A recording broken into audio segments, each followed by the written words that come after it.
নিতে নিতে যখন ছাড়লো না আর কি, তখন আপনারাই বলছিলেন যে আসছে একটা এমআরআই করতে। এমআরআই করার পরে ধরে বললো আমার স্পেশাল ইনজুরি হয়ে গেছে। তার আগে কি তুমি হাঁটতে পারতা?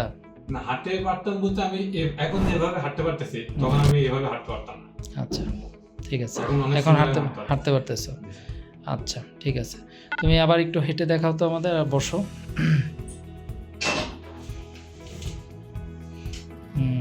গুড, চলে আসো, বসো দেখি।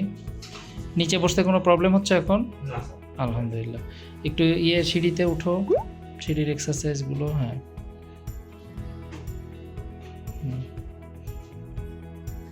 গুড। তুমি কি সাইকেল চালাচ্ছ এখন? জি স্যার। কোনো অসুবিধা হচ্ছে সাইকেল চালাতে? সাইকেল চালাতে অসুবিধা বলতে একটু শব্দ হয় আর কি। আচ্ছা, তোমার বাসার পাশে কি নদী আছে নাকি? পদ্মা নদী? পদ্মা নদী স্যার। বসো। সাঁতার কাটতে ভয় পাচ্ছ নাকি নদীতে? সাঁতার কাটতে বলতে আম্মু যাইতে নিষেধ করছে, ঠিক আছে। আশেপাশে এখন তো আচ্ছা, পুকুরে তো পানি নেই। এখন তোমার যে রিহ্যাবিলিটেশনের সময়, তোমার 2 মাস হয়ে গেছে। এখন তোমাকে হলো সাইক্লিংটা করতে হবে, হালকা হালকা জগিং করতে হবে, পারলে সাঁতার কাটতে হবে। তবে রিস্ক নেওয়া যাবে না, হ্যাঁ?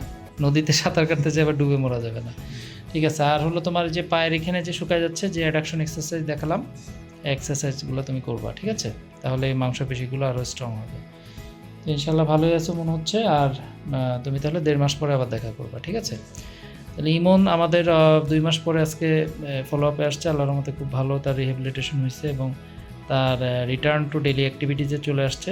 খেলাধুলা করতে চাও আবার? খেলাধুলা তো মানুষ শরীরের পক্ষে একটু ভালো, হ্যাঁ, তবে ইনজুরিতে পড়লে তখন মনে হয় যে আছে খেলাধুলা না করাই ভালো। ঠিক আছে, না খেলবা ইনশাল্লাহ, খেলতে পারবা, তবে 6 মাসের আগে না। হ্যাঁ, 6 মাস পরে। হ্যাঁ, আমরা দেখবো। তোমার এমনি পায়ের স্টেবিলিটি এখন ভালো আছে। ওকে।